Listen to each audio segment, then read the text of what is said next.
This is the last episode, and it's where everything comes together. We're designing something you might actually need, like a flyer, and I'll show you how to polish, export, and share it. Before opening Express, think for a second. Who's this for? What does it need to say? Where will people see it? I'm making a flyer for a community event, so mine needs a clear date, time, and location. Okay, so we're going to go to templates, and we will search for event flyer. Search for the kind of design you need. Express has templates built for real use cases like this, not just generic posts. Okay, so let's look at our options. I'm going to go with something simple. We can go with this one, so we can customize it. So we can fill in the essentials first. So Summerfest. I think that's fine, so I'm gonna leave this. So this is the headline, then date, location. I'm gonna change it to Sunday, June 29th.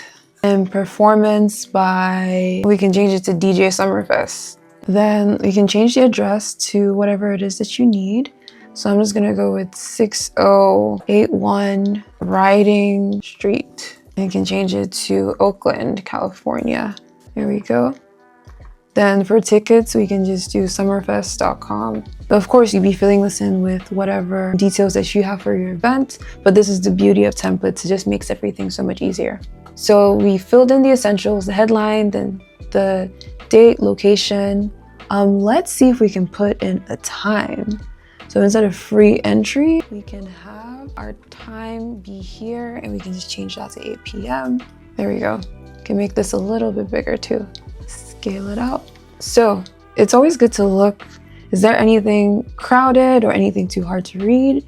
This looks like a very, very simple flyer to me. Everything looks spaced out. Okay, so we filled in the essentials first, the headline, the date, the time, the location, the website for them to get the tickets. And it's important to get the information right before, being too concerned about how pretty it looks. I think it looks fine as is, so we may not have to do a lot of things, right? So you can also apply brand colors if you'd like to this. We can bring in everything that we've learned from the last 2 episodes. So your colors, your fonts, maybe your logo. This is where it stops looking like a template. I have my brand colors over here. And if I wanted to, I can go in and maybe even change it around. So change the outline color to this and the in color to that. And I can do the exact same for everything else.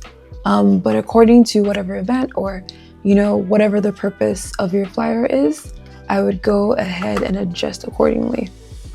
So I'm just gonna change that just for demonstration purposes. But I honestly think the green was also a pretty good take, but this kind of makes it stand out a little bit more. But yeah, the more you put in your colors, your fonts, and maybe your logo, the less it starts looking like a template. So take a second pass. Is anything crowded or hard to read? Simplify before you finalize. Clean always beats busy. I'm just gonna undo because I do like the way it looked before. I think this works. So we're gonna go ahead and export. So we can click on this right here. This is the download icon. PNG is great for sharing online. PDF is better for printing something formal, like at a copy shop. So pick based on where this is going. So let's pretend that we're going to print this out. So you can leave it in RGB, and the printer can manage the color. CMYK if you want Express to manage colors, but this is a little bit more complicated, so we won't get into this. So click download. Pro tip, if you need feedback, you can click share and you can send it to anybody that you'd like to view, and they can also edit and give feedback before downloading. So that's a nice thing to know about the platform, but that's completely up to you.